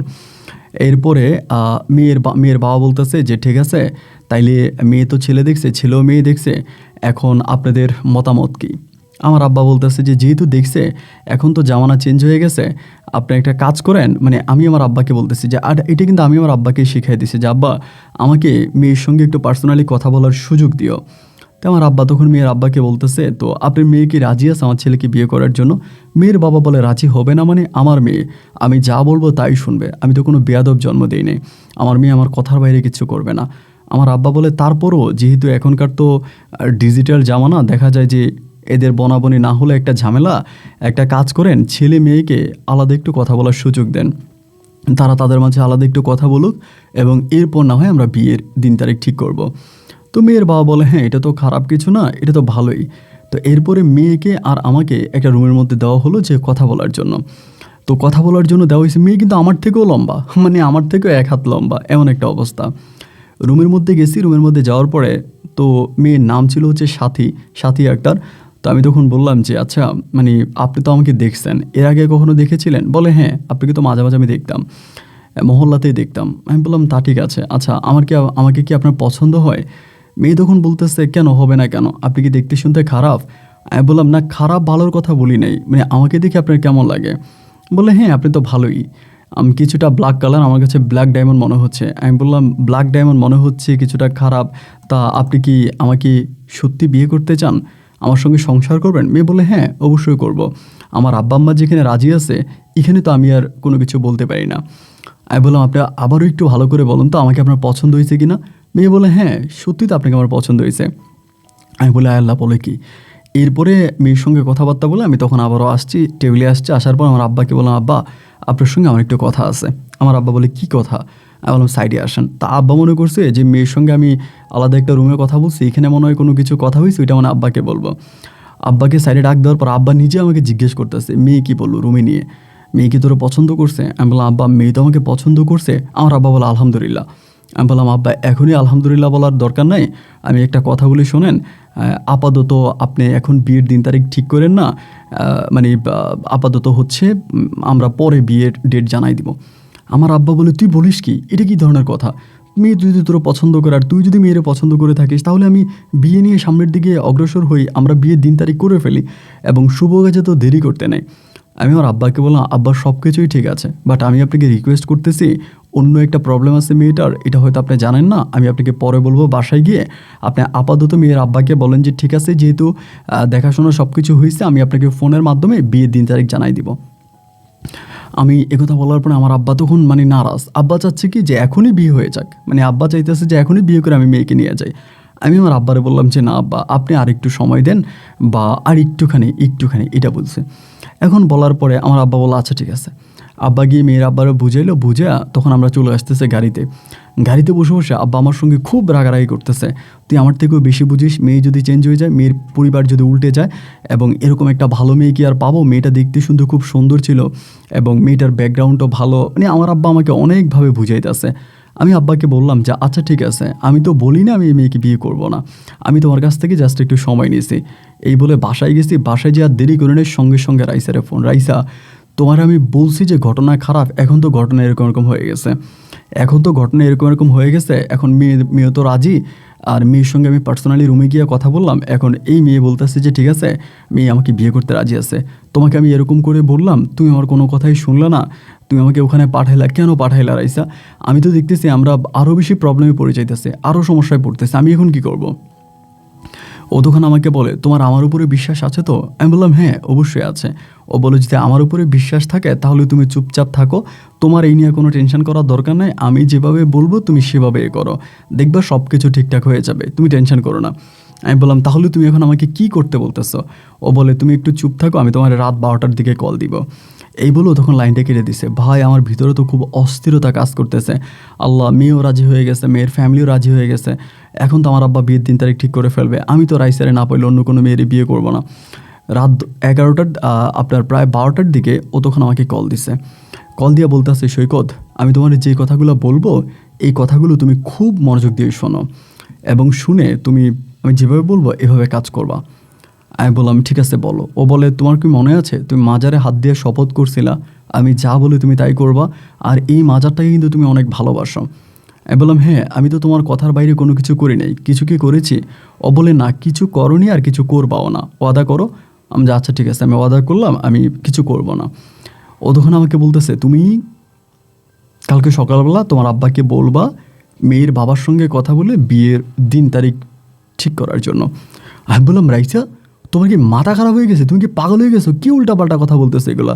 আমি এটা কেন বলবো? আরে কী সব কথা বলতেছো এগুলো, তুমি এটা কী বলতেছো? ও বলে আমি যেটা বলছি তুমি সেটাই করবা কি না তাই বলো। আমি বললাম রাইসা আমি যদি এটা আব্বাকে বলি, আব্বা মেয়ের বাবার সঙ্গে কথাবার্তা বলে বিয়ের দিন তারিখ ঠিক করে ফেলবে, আমার বিয়ে হয়ে যাবে, আমি তো তোমাকে পাবো না। ও বলে তুমি আমাকে পাবা, তুমি আমাকে সাচ্চা দিল থেকে ভালোবাসো না? আমি বললাম হ্যাঁ বাসি তো। ও বলে যদি তুমি আমাকে সাচ্চা দিল থেকে ভালোবেসে থাকো তবে তোমার কাছ থেকে আমাকে কেউ আলাদা করতে পারবে না, আমিও তোমাকে পাবো তুমিও আমাকে পাবা, তবে এই জন্য তোমাকে এই কাজটা করতে হবে। এখন আমি যেটা করতে বলছি তোমাকে, আমি এখন যেটা বলছি তুমি এটাই করো। তুমি তোমার আব্বাকে সকালবেলা বলো যে আব্বা আমি এই বিয়েতে রাজি আছি, আপনি বিয়ের দিন তারিখ ঠিক করেন, এরপরে কি করতে হবে এটা আমি বলবো, তুমি শুধু এই কাজটাই করো। হ্যাঁ বললাম রাইসা আমি জানি না তুমি কেন এই কাজগুলো করতেছো, তোমার মাথাটা কি ঠিক আছে নাকি তুমি কি করতে গিয়ে কি করে ফেলতেছো, আমি না সিরিয়াসলি বুঝতেছি না। ও বলে তুমি মন খারাপ করো না, আমি যেটা বলতেছি সেটাই করো, তুমি প্লিজ টেনশন করো না। সকালবেলা নাস্তা করতে বসছি টেবিলে, আমার আব্বা আমারে বলতেছে কী ব্যাপার সৈকত, কী সিদ্ধান্ত নিলি? তুই যে বললি পরে জানাবি কি? আমি বললাম আব্বা ঠিক আছে, মেয়েও যেহেতু রাজি, মেয়ের ফ্যামিলিও যেহেতু রাজি, তাহলে তো আব্বা এটা নিয়ে আর ঘুরে লাভ নাই, আপনি তাহলে বিয়ের দিন তারিখ করে ফেলেন। আমার আব্বা বলে আলহামদুলিল্লাহ, আলহামদুলিল্লাহ বলে আব্বা বলতেছে যে বিয়ের দেও শুভ কাজ, আর যেহেতু তোর চেহারা টেয়ারা অতটা ভালো না আর মেয়েরা যেহেতু অনেক হাই ক্লাসের, সো আমরা একটু চেষ্টা করি বিয়ের তারিখটা দ্রুত করে ফেলার জন্য। এই বলে ওই নাস্তার টেবিলে বসে আমার আব্বা তখন এই সাথীর বাবারে কল দেয়। কল দিয়ে সাথীর আব্বাকে বলে আপনার সঙ্গে তো কালকে কথা হলো, এখন বিয়ের ডেটটা কবে করলে ভালো হয়। তো আমার আব্বা তখন বলতেছে যে, মেয়ের আব্বা বলতেছে যে খুব দ্রুতই করে ফেলেন, কারণ মেয়ের বাবাই নিজ থেকে বলতেছে তাড়াতাড়ি করার জন্য। আমার আব্বা তো একে তো নাচনে বলে, তার উপরে ঢোলের বাড়ি। আমার আব্বা বলে ঠিক আছে। তখন দিনটা ছিল আপনার শনিবার, রবিবার, সোমবার, মঙ্গলবারে বিয়ে, মানে রবি সোম মঙ্গলবারে বিয়ে, মানে বুধবারে বিয়ে। বুধবারে বিয়ে, এখানে হাতে কয়েকটা দিন রাখছে। তা আমি আমার আব্বারে বলতেছি, আব্বা এত দ্রুত না করে করেন, পিছে নামান। মানে আব্বা ওই লোকের সঙ্গে কথা বলতে বলতে আমার আম্মাও বলে একটু পিছে নামা, বড় করে করো। এরপর আব্বা বলে তাহলে ঠিক আছে, আমরা সামনে শুক্রবারে করি। মেয়ের আব্বা বলে আলহামদুলিল্লাহ, শুক্রবার তো পবিত্র একটা দিন, তাহলে ওই দিনেই আমরা করি। তখন শুক্রবারে আমার বিয়ের দিন তারিখ মেয়ের বাবার সঙ্গে আমার আব্বা কথা ফাইনাল করে ফেলে। আমি তো ভাই তখন কান্না করতেছি, আল্লাহ এটা কি হয়ে গেল, আল্লাহ এটা কি হয়ে গেল, আমি চাইলাম কি আর হইল কি, আল্লাহ এটা কি। আমি তখন নাস্তা কোনোরকম শেষ করে বাসায় গেছি, মানে রুমে গেছি, যাই রাইসারে ফোন দিয়ে বলতেছি তুমি ইমিডিয়েটলি আমার সঙ্গে আজকে দেখা করো। ও বলতেছে তুমি পাগলামি করো না, আমার কথা শোনো। আমি বললাম প্লিজ তুমি আমার সঙ্গে দেখা করো। বলো আচ্ছা ঠিক আছে আসো। আমি তাড়াতাড়ি বেরোইছি, বাসা থেকে বেরোই ডিরেক্টলি রেস্টুরেন্টে গেলাম। যাই ওর সঙ্গে আমি বললাম যে তুমি কি করতে চাইতেছো, মানে আমাকে তুমি জাস্ট খোলাখুলি বলো যে তুমি আমাকে ভালোবাসো কি না। ও বলে অবশ্যই বাসি। আমি যদি আমাকে ভালোবাসো তাহলে আমার জীবন নিয়ে তুমি এমন খেলা কেন খেলতেছো, তুমি কেন আমাকে বিয়ে করতে বলতেছো, কেন আমাকে বিয়ে করাই দিচ্ছ, আমি তোমার কথা কিচ্ছু বুঝতেছি না। আমার আব্বা বিয়ের দিন তারিখ ঠিক করে ফেলেছে, এরপরে তুমি আর কি চাও। ও বলে আমি তোমাকে চাই। হ্যাঁ বলো আমাকে চাও, তো আমাকে অন্য কারো হাতে তুমি তুলে দিচ্ছ। ও বলে না, আমি তোমাকে অন্য কারো হাতে তুলে দিচ্ছি না, আমি জানি তোমার বিয়ে হবে না, তুমি আর কিছু চিন্তা করো না। জাস্ট আমি তোমাকে এইটা ওয়াদা করতেছি, আমি এই মেয়ের সঙ্গে তোমার বিয়ে হতে দিব না। তুমি আমারই থাকবা, এবং যে কোনো কিছুর বিনিময় হোক আমি তোমাকে আমার কাছে নিয়ে আসবো, কারণ আমি তোমাকে ভালোবাসি। আমি বললাম রাইসা, তোমার এই ইমোশনাল আবেগী কথাবার্তা আমি কিচ্ছু বুঝতেছি না রাইসা, আমাদের সামনে বড় বিপদ, আমরা বড় বিপদের সম্মুখীন হতে যাচ্ছি, তুমি কেন বুঝতেছো না, তুমি কেন এরকম করতেছো। ও বলে কিচ্ছু হবে না, শুক্রবার আসতে এখনও বহুদিন বাকি আছে, তুমি নিশ্চিন্তে বাসায় যাও, কখন কি করতে হবে আমি তোমাকে সব কিছু ডে বাই ডে বলে দিব। এই কথা বলার পরে আমি তখন বাসায় চলে আসি। আসার পরে এদিক দিয়া আমি যেহেতু পরিবারের একমাত্র ছেলে, আমার আব্বা তো এই বিয়েতে মোটামুটিভাবে কোনো কিছু বাদ রাখবে না, যেইভাবে করা দরকার, যেইভাবে আনন্দ ফুর্তি করা দরকার আব্বা তো ওইভাবেই করবে। আব্বা তখন আব্বার মতো করে ব্যান্ড পার্টি বাজিয়ে, ডাকডোল বাজিয়ে একেবারে পুরো মহল্লাতে মাইকিং করে দাওয়াত দিছে। মানে মহল্লাতে বিয়ের দাওয়াত, এটা আমার আব্বা মাইকিং করে দিয়েছে, যে কত মানুষ হবে তার কোনো হিসাব নাই। ঠিক একইভাবে সাথীর বাবাও বিয়েটা এমনভাবে উদযাপন করছে, এবং তিনিও তার মতো করে, সে যেহেতু রাজনীতি করত, বড় লেভেলের নেতা এবং ভীষণ পরিচিত একজন মানুষ গোটা বাংলাদেশে, সেও তখন তার মতো করে একজন লোকজন জানিয়ে বড় করে ধুমধাম করে তখন আমাদের বিয়ের আয়োজন করে। এদের আয়োজন দেখতেছি আর আমি কান্না করতেছি, মানে আমি তখন পুরোপুরি বুঝে গেছি যে রাইসা মূলত আমাকে ভালোবাসে না, কারণ এই বিয়ে তো আর ভাঙার কোনো কারণ নাই, এবং এই বিয়ে ভাঙবেও না, সব কিছু ঠিক হয়ে গেছে। এখানে বিয়েটা ভাঙবে কিভাবে বলেন, এই বিয়ে তো আর ভাঙবে না। মূলত আমার বিয়ে হয়ে যাবে সাথীর সঙ্গে, এবং রাইসা আমার সঙ্গে বেইমানি করেছে, ও আসলে আমাকে কখনোই ভালোবাসেনি। এইটা বলে 1 দিন 2 দিন 3 দিন করে সময়গুলো কাটতেছে, আর ও আমাকে ফোন করে, আমি কিন্তু ওকে আর ফোন করি না। ও ফোন করে বলতেছে কী অবস্থা, কতটুকু হলো। আমি বলি রাইসা আমার সঙ্গে আর এমন করো না, আমার সঙ্গে প্লিজ আর এমনটা করো না, আমার ভালো লাগতেছে না, আমার সিরিয়াসলি অনেক খারাপ লাগতেছে রাইসা। ও বলতেছে আমি বুঝতেছি তোমার মনের অবস্থা, কিন্তু তুমি যেটা নিয়ে ভয় পাচ্ছ সেটা কিচ্ছু হবে না, আমি আছি তো, আমি সব কিছু ঠিক করে দিব, তুমি দেখবা যথাসময় তুমি আমার কাছে চলে আসবা, আর কোনো কিচ্ছু হবে না। আমি বললাম আর যথাসময় কবে আসবে, আমার আর বিয়ের বাকি আছে 2-3 দিন, তুমি আমাকে যথাসময়ের কথা বলতেছ। এইরকম করে সব কিছু ঠিক হলো। বৃহস্পতিবার চলে আসছে, এরপরের দিন শুক্রবার। আমাদের পুরো মহল্লাতে আমার আব্বা রং বেরঙের বাতি জ্বালাইছে, এবং এতভাবে সব কিছু সাজাইছে ঠিক বলার মতো না। বৃহস্পতিবার বিকাল 3টা বাজে রাইস আমাকে ফোন দিয়ে বলতেছে তুমি কোথায়। আমি বললাম আমি তো বাসায়। তখন আমি কান্না করতেছি, কারণ আজকে বৃহস্পতিবার, কালকে শুক্রবার আমার বিয়ে, আমি কান্না করতেছি। ও আমাকে বলে খুব দ্রুত আমি একটা অ্যাড্রেস দিচ্ছি, ওই অ্যাড্রেসে চলে আসো। আমি বললাম অ্যাড্রেস কার। ও বলে তোমাকে না বলেছি কোনো প্রশ্ন করবা না, আমি যেভাবে বলেছি তুমি সেভাবেই করো, তুমি আমাকে পেয়ে যাবা। আচ্ছা ঠিক আছে। ওর সঙ্গে কিন্তু ভাই আমার এই পর্যন্ত কোনো শারীরিক সম্পর্ক হয় নাই, ও আমাকে বিয়ে করছে, আমি ওর হাজব্যান্ড, তাও কেমন বিয়ে, ওই মাজার সাক্ষী করে 3 সপ্তাহের বিয়ে, কিন্তু কোনো শারীরিক সম্পর্কও কিন্তু হয় নাই, বাট আমি তাকে মন থেকে পছন্দ করি। তারপর আমাকে বলতেছে যে তুমি অমুক জায়গায় আসো। তো অমুক জায়গার কথা বলছে, আমি 3:30টার দিকে তখন বেরোচ্ছি। আমার আব্বা বলে কি রে কই যাস, কালকে না তোর বিয়ে? আমি বললাম যাচ্ছি। তো বাসায় কিন্তু তখন প্রচুর মেহমান, মানে বাসায় মেহমান, মানে ভরপুর মেহমান। আব্বাকে বলতেছে আব্বা আমি আসতেছি, আমি যাবো আর আসবো, আমার একটা ফ্রেন্ডের বাসায় যাবো। আব্বু বলে কালকে বিয়ে, দূরে কোথাও যাইস না, আর সাবধানে যাইস, আবার কোনো ইনজুরি যাতে না হয়। আমি তখন রাইসার দেওয়া অ্যাড্রেসে আমি তখন চলে গেছি, একটা বাসার মধ্যে গেলাম। বাসায় যাওয়ার পরে দেখলাম বাসার মধ্যে কেউ নেই, শুধু 2টা ছেলে বসে আছে। তো 2টা ছেলে এবং রাইসা, আমি তখন রাইসা পরিচয় করাই দিল যে আমার আমার মামাতো ভাই। তো আমি তখন মানে এই প্রথম রাইসা আমাকে কোনো একটা বাসায় নিয়ে গেছে। তো তখন ও মানে ছেলে 2টাকে বললো তোরা বাইরে যা, আমি একটু সৈকতের সঙ্গে কথা বলি। তো আমি তখন ওই মানে টেবিলে বসে বসে কান্না করতেছি। রাইসা তখন আমাকে বলতেছে কি কান্না করতেছো কেন? আমি যে কান্না করবো না, কালকে আমার বিয়ে, আমি কান্না করবো না? আমার কালকে বিয়ে, আমি তো তোমাকে হারাই ফেলবো, সো আমি কান্না করবো না। ও বলে তুমি আমার দিকে তাকাও তো। আমি ওর দিকে তাকালাম। ও বলে আমার চোখে কী দেখতেছো? আর আমি কিচ্ছু দেখতেছি না। ও বলে আমার চোখে তোমার জন্য অগাধ ভালোবাসা আছে। আমি বেঁচে থাকতে তুমি কখনোই অন্য কোনো মেয়েকে বিয়ে করতে পারো না। তোমার অন্য কোনো মেয়ের সঙ্গে বিয়ে হবে না, এটা 100% শিওর তুমি থাকো। তোমার বিয়ে হবে একমাত্র আমার সঙ্গে, এবং তুমি শুধু আমার স্বামী হবা, অন্য কোনো মেয়ের সঙ্গে তোমার বিয়ে হবে না। আমি তখন রাইসার দিকে তাকিয়ে চিৎকার করে কেঁদে কেঁদে বললাম রাইসা তুমি কী বলতেছো এগুলা? রাইসা তুমি কি বলতেছো, কালকে আমার বিয়ে। ও বলে কালকে কালকে তোমার বিয়ে হবে না তো। আমি বললাম কেন হবে না? বলে তুমি তো এই বাসা থেকে যাবাই না, কালকে বিকেল পর্যন্ত তুমি এই বাসায় থাকবা। আমি বললাম রাইসা এটা তুমি কি বলো, কালকে আমার বিয়ে, আর এর মধ্যে আমি যদি এই বাসায় থাকি তাহলে আমার আব্বা কিন্তু কেউ আস্ত রাখবে না। ও বলে হ্যাঁ তুমি বাসায় যাবা, তবে আমার সময় হলে তুমি বাসায় যাবা। এই তুমি কি ভুলে গেছো তুমি মাজারে হাত দিয়ে ওয়াদা করেছিলা আমি যা বলবো তুমি তাই করবা? আমি বললাম হ্যাঁ তা ঠিক আছে, আমি মাজারে হাত দিয়ে ওয়াদা করেছিলাম তুমি যা বলবো আমি তাই করবো, কিন্তু এরকম একটা সিচুয়েশানে তুমি এটা কী বলতেছো? ও আমাকে বলে একদম টেনশন নয়, রিল্যাক্স, আমার দিকে তাকাও এবং খুব রিল্যাক্সে থাকো। আমি বের হচ্ছি, আমি একটা কাজে যাইতেছি, আমি কাজ শেষ করে আসবো, ততক্ষণ পর্যন্ত তুমি এ বাসায় থাকবা, আমার কাজিনটা তোমার সঙ্গে থাকবে। মানে আমি তখন বললাম তুমি আমাকে এখানে রেখে, মানে আমি না বুঝতেছি না। ও বলে কিচ্ছু বোঝার দরকার নেই, তুমি যেখানে আসছো এখানে থাকো, আর কোনো কিছু বুঝতে হবে না।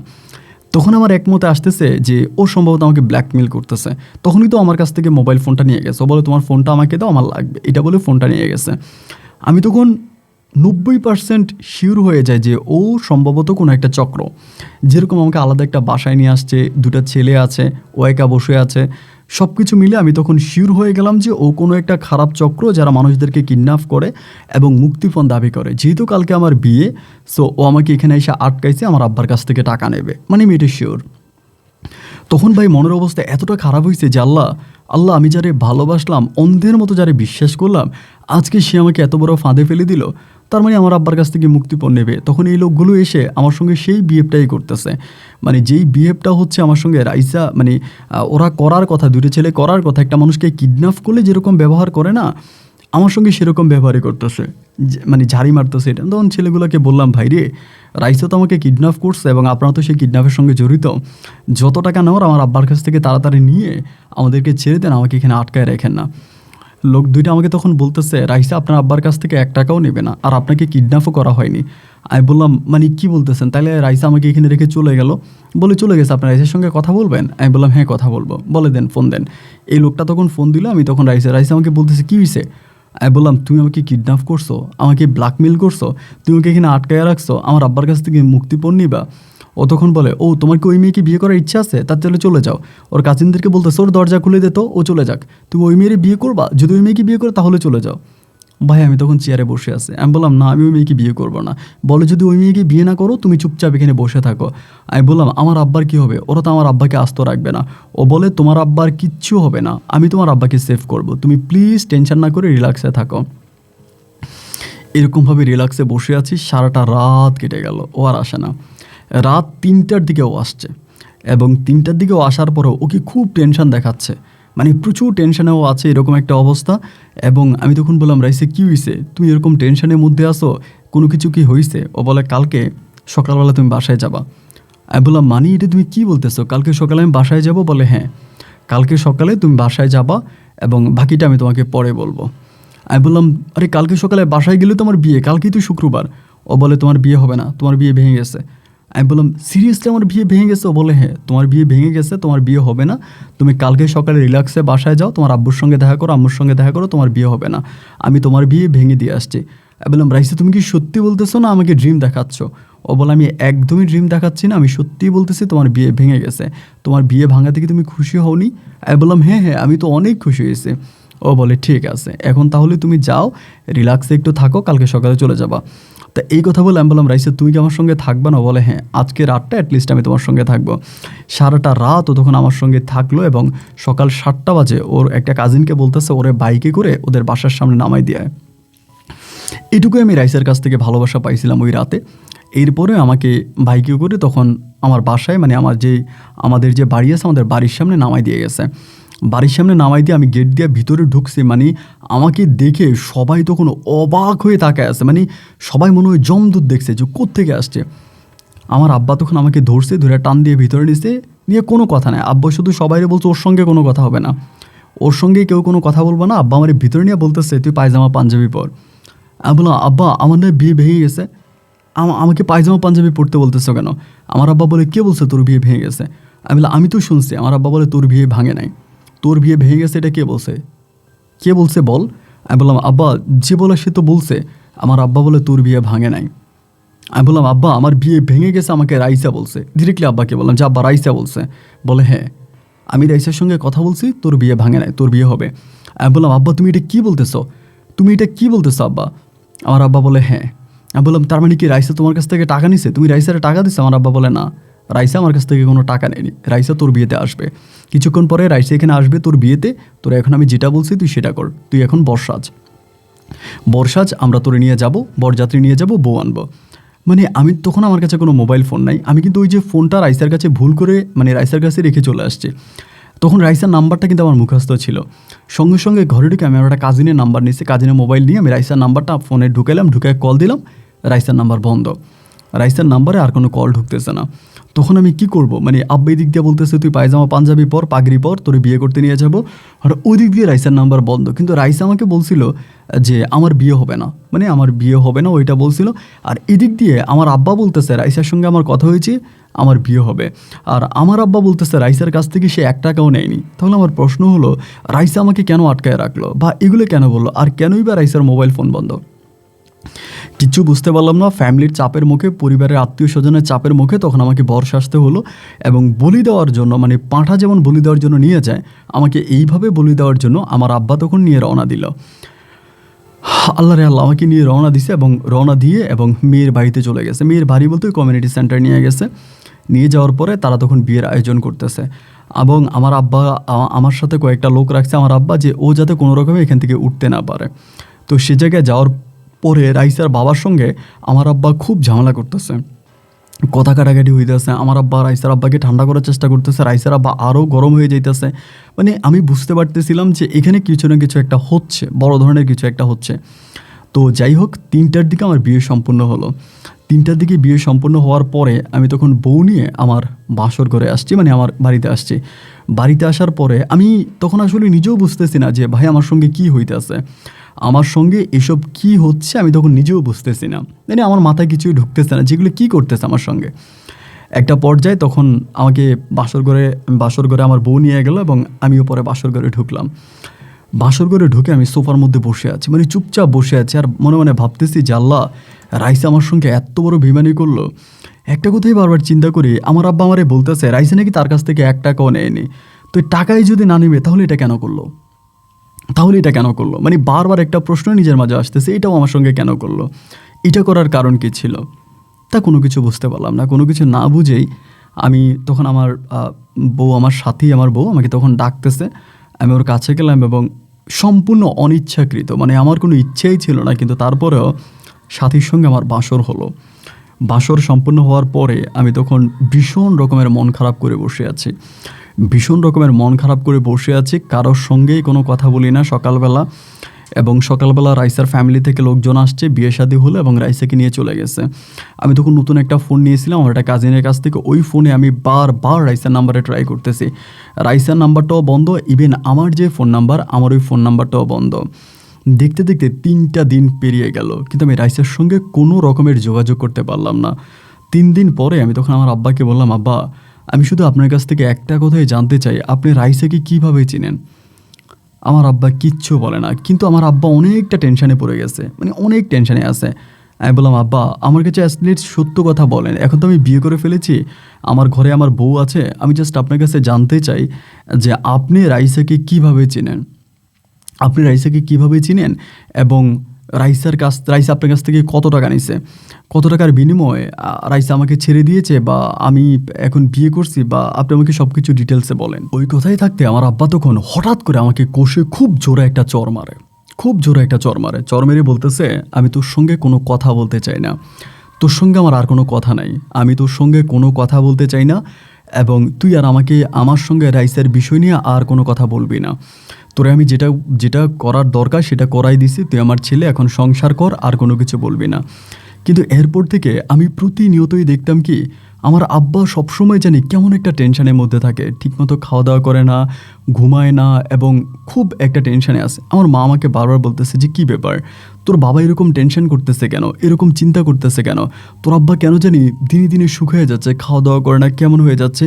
আমি মাকে বললাম, মা আমি তো নিজেও বুঝতেছি না যে বাবা কেন এরকম করতেছে। আমি আর মা তখন এই নিয়ে বারবার আলোচনা করতেছি, মা আমাকে বলতে পারতেছে না যে আব্বা কেন এরকম করে, আমি নিজেও মানে বুঝতে পারতেছি না যে আব্বা এরকমটা কেন করতেছে। খাওয়া দাওয়া করে না, ঘুমায় না, কারোর সঙ্গে কোনো কথা বলে না, খুব রাগ দেখাইতে আছে, আমার সঙ্গে রাগ দেখায়, আমার আম্মুর সঙ্গে রাগ দেখায়, মানে আমাদের সঙ্গে কোনো কথা বলে না, আমার বউর সঙ্গেও ঠিকমতো কথা বলে না। আমার বউ তখন আমাকে জিজ্ঞেস করে, কী হয়েছে, আব্বু এরকম কেন করতেছে? আমি বললাম, আমি তো নিজেও বুঝতেছি না যে আমার আব্বা এরকম কেন করতেছে। আমার আব্বা তো এই টাইপের লোক না, আব্বা ভীষণ রকমের হাসি খুশি প্রাণবন্ত একটা লোক ছিল, বাট আমি ঠিক বুঝতে পারতেছি না। ও আমাকে বলে, তুমি টেনশন করো না তো, সব কিছু ঠিক হয়ে যাবে। তা আমি তখন আমার মতো করে আব্বার ব্যবসা বাণিজ্য দেখতেছি, আব্বা দেশ বিদেশে ঘুরতেছে, এখানে যাচ্ছে ওইখানে যাচ্ছে, এরকম করে সময়গুলো কাটতে কাটতে একটা পর্যায়ে তখন হলো কি, আমার আম্মা তখন আমাকে বলতেছে যে বাজান রে, আমি তোরা একটা কথা বলতে চাই, কিন্তু কিভাবে বলবো আমি বুঝতে পারতেছি না, আমার কাছে একটা বিষয় জানি কেমন লাগে। আমি বললাম যে আম্মা কী হয়েছে, আপনি আমাকে খোলাখুলিভাবে বলেন তো। আমার আম্মা বলে, তোর আব্বা মনে হয় একটা বিয়ে করছে। আমি বললাম, মা এটা আপনি কি বলেন? না না না, এটা হতে পারে না, আমার আব্বা এই টাইপের কোনো লোকই না, আমি আমার আব্বাকে চিনি, আমার আব্বা যথেষ্ট ভালো মনের একটা মানুষ, আব্বা এই ধরনের কাজ কখনো করতেই পারে না, মা এইটা আপনার ভুল ধারণা। আমার আম্মা বলেন, আরে বাবা, এটা আমার ভুল ধারণা নয়, এটা আমার সঠিক ধারণা, আমি যা বলতেছি তা পুরোই সত্যি। আমার কাছে মনে হয় যে তোর আব্বা মনে হয় একটা বিয়ে করছে। আমি মাকে বলতেছি, তুমি আবারও সে একই বাক্য বারবার বনবন করে বলতেছ, আমার আব্বা বিয়ে করবে কেন, এইসব উল্টাপাল্টা কথা বলো না তো। আমার আম্মা বলে, বাবা রে, তুই সময় হলে সবই বুঝতে পারবি, তবে তোর কাছে একটা অনুরোধ করি, তুই তোর আব্বাকে একটু চোখে চোখে রাখ। আম্মা এটা বলার পরে আমি তখন করতাম কি, আব্বাকে একটু পাহারায় রাখতাম। আব্বা তখন দেশের বাইরেও কম যাইতো, দেশেই থাকতো বেশিরভাগ সময়। এই করতে করতে আমি একদিন আব্বাকে, মানে এই ঘটনার কিছুদিন পরে আমি আব্বাকে জিজ্ঞেস করলাম যে আব্বা, একটা কথা জিজ্ঞেস করব, আম্মার মুখে শুনতেছি বা এরকমভাবে শুনতেছি যে তুমি নাকি বিয়ে করছো, এরকম আম্মা আমাকে বলতেছে। আমার আব্বা বলে, বিয়ে করলে তোর সমস্যা কি? আমি বললাম যে না, মানে আমার সঙ্গে তো আব্বু এমনিতেই চেতা, আমার সঙ্গে ঠিকমতো কথা বলে না, তার উপরে যখন বিয়ের কথা জিজ্ঞেস করলাম, আব্বু আরও খেপে গেছে। আমাকে ডিরেক্ট বলতেছে যে আমি যদি বিয়ে করি তোর কোনো সমস্যা আছে, তোর কোনো প্রবলেম আছে? আমি বললাম, না, আমার প্রবলেম থাকবে কেন, আমার তো কোনো প্রবলেম নাই, কিন্তু আপনি বিয়ে করছেন ওইটা আমাদেরকে বলবেন না। আমার আব্বা বলে, আমি কোনো বিয়ে টিয়ে করি নাই, আমাকে নিয়ে এরকম কথা বলিস না। তো এরকম করে আব্বু আমাকে অস্বীকার করে। আমি তখন বাসায় যাই। আমার আম্মুর সঙ্গে আব্বুর খুব ঝগড়া যায়, ঝামেলা, ঝগড়াঝাটি এরকম চলতেছে। আমার আম্মার সঙ্গে, মানে আমার আম্মার গায়ে আমার আব্বা হাত তোলে, যেটা আমার আব্বা কখনোই করতো না, এবং সবসময় বলে, তুই কুলাঙ্গার সন্তান জন্ম দিছিস, মানে আমাকে বলতেছে আমি কুলাঙ্গার সন্তান। মানে আব্বার ভিতরে ওই যে আমি রাইসার বাসা থেকে আসছি, এরপর থেকে কিন্তু রাইসার ফোন বন্ধ ভাই। এই মুহূর্ত পর্যন্ত কিন্তু আমি রাইসার সঙ্গে কোনো রকমের কন্ট্যাক্ট করতে পারি নাই। ও কোথায় আছে না আছে আমি কিচ্ছু জানি না। আর আমি যেহেতু বিয়ে করে ফেলেছি, আমি আমার বউর সঙ্গে সংসার করতেছি, সুতরাং আমিও আর এই বিষয় নিয়ে কোনো কিছু বলতেছি না। এইভাবে সময়গুলো কাটতেছে, দিন রাতগুলো পার হইতেছে, আমি আমার মতো করে আছি। একটা পর্যায়ে দেখা গেলো কি, মানে এরকম করে অনেক দিন কাটার পরে আমার আম্মা আবার একদিন বলতেছে, মানে কান্না করে করে সকালবেলা বলছে, আব্বা কিন্তু তখন সকালে আমাদের সঙ্গে নাস্তাও করতো না।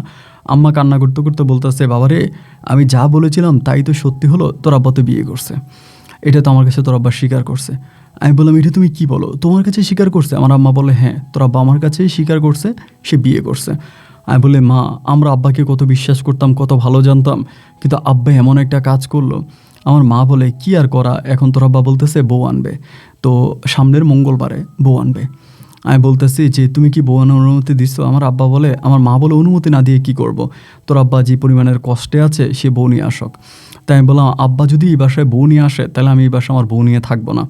পরে আমি করলাম কি, সাথীকে নিয়ে আমার শ্বশুরবাড়িতে চলে গেছি। মানে আব্বার উপর রাগ করে যে আব্বা বিয়ে করছে, আমি কেন এই বউ দেখবো বা এটা নিয়ে আমি তখন আমার বউ নিয়ে, আব্বা যেদিন বউ আনবে তার আগের দিনে আমি সাথীকে নিয়ে আমি আমার শ্বশুরবাড়িতে চলে গেছি।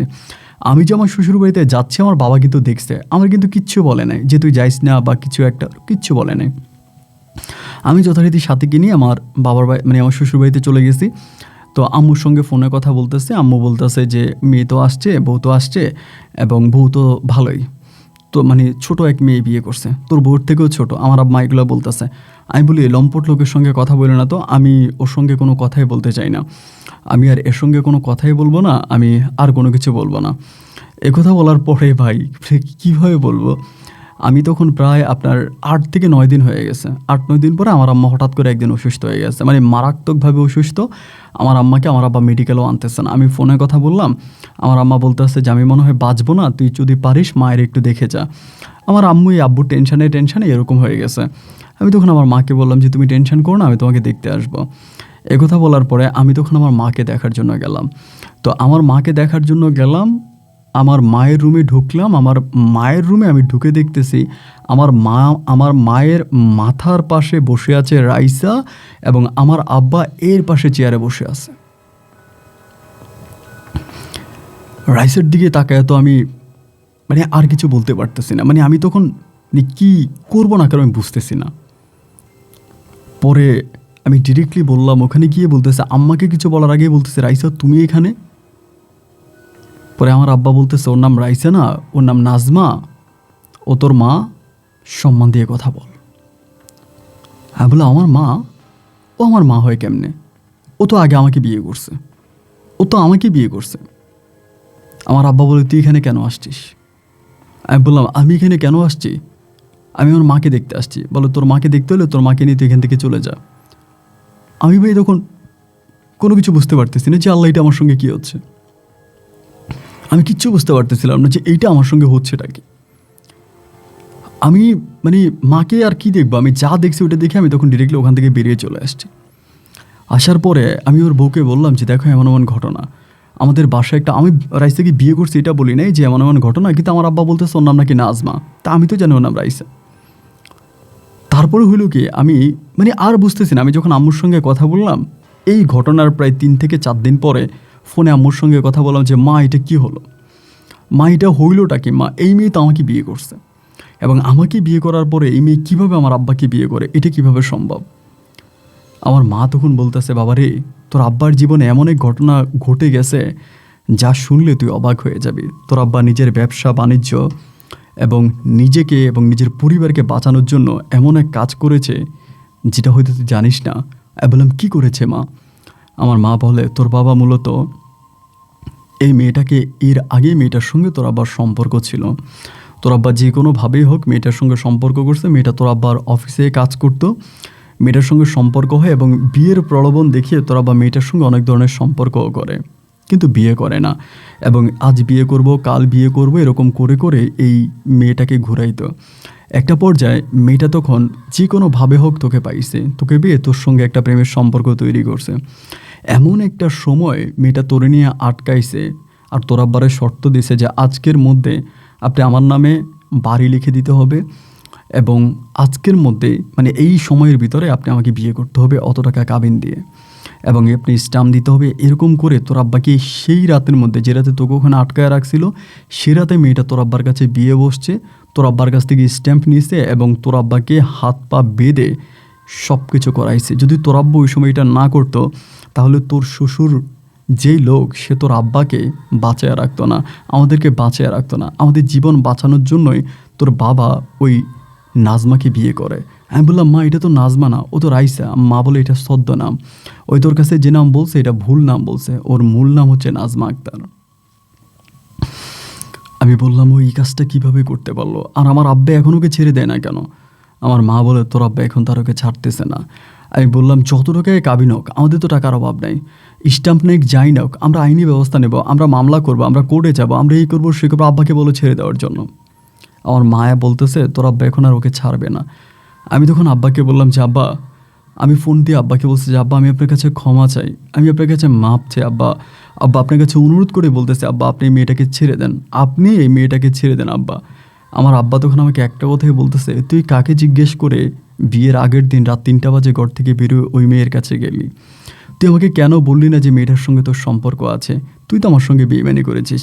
আমি বললাম, বাবা যা হবার যেটা হয়েছে এখন সব বাদ দেন, সব কিছু বাদ দিয়ে আপনি মেয়েটাকে ছেড়ে দেন, ওই বেয়াদবটাকে ছেড়ে দেন। ও আমাকে বিয়ে করছে, এরপর আপনাকেই করছে আব্বা, ওর সঙ্গে আপনার থাইকেন না আব্বা, আব্বা বড় পাপ হবে। আমার আব্বা বলে, আমি আর এই নিয়ে কোনো টেনশনে করতে চাই না। তোর মা যদি এইটা মাইনে আমার সংসারে থাকতে পারে তো থাকবে, না থাকলে আমি তোর মাকে তালাক দিয়ে দিব। আমি আর আমার বাবাকে ঠিক করতে পারলাম না। শেষ পর্যন্ত বাবার উপর রাগ ক্ষোভ নিয়ে আমি তখন আমার বউ সাথীকে নিয়ে বাংলাদেশ ছেড়ে দেওয়ার পরিকল্পনা করলাম। একটা সময় বাংলাদেশ ছেড়ে চলে আসলাম এবং কানাডাতে চলে আসি। আজকে প্রায় বহু বছর ধরে কানাডাতে আছি। আমার 2টা মেয়ে আছে এবং আমি কানাডাতে একটা জব করে আমার বউকে নিয়ে বেশ ভালো আছি। তবে বাংলাদেশে আমার বাবার কোটি কোটি টাকার সয় সম্পদ, আমি সব ছেড়ে চলে আসছি আমার বাবার উপর রাগ করে। আমার প্রশ্নই একটা, আমি যা করার যেটা করার করছি, কিন্তু আমার আব্বা এখন কেন রাইসাকে ছেড়ে দিচ্ছে না বা নাজমাকে ছেড়ে দিচ্ছে না? আব্বার উপর অভিমান করে আমি আর বাংলাদেশে যাই না। জানি না হঠাৎ করে আপনার এই গল্পগুলো কেন আমার সামনে আসলো, বা আমার মতো এরকম হৃদয় ভাঙা অনেক মানুষ আছে, তাদের গল্প আপনি বলেন, সেখান থেকে আমি আমার গল্পটাও শেয়ার করেছি। আমার মা মারা গেছে, আমি মায়ের কবরে পর্যন্ত মাটি দিতে পারি নাই। আমার ওই বাবা এখন রাইসা তথা নাজমাকে নিয়ে খুব সুখে শান্তিতে আছে। আমার আব্বা আমার সঙ্গে বেইমানি করেছে, আমিও আমার আব্বার সঙ্গে বেইমানি করেছি। জানি না ভুল কি আমার ছিল না নিয়তির ছিল। আপনি আমার গল্পটা রেকর্ড করবেন যদি পারেন, তবে এই জিনিসগুলো একটু পরিবর্তন করে দিবেন। ভালো থাকবেন। আসসালামু আলাইকুম।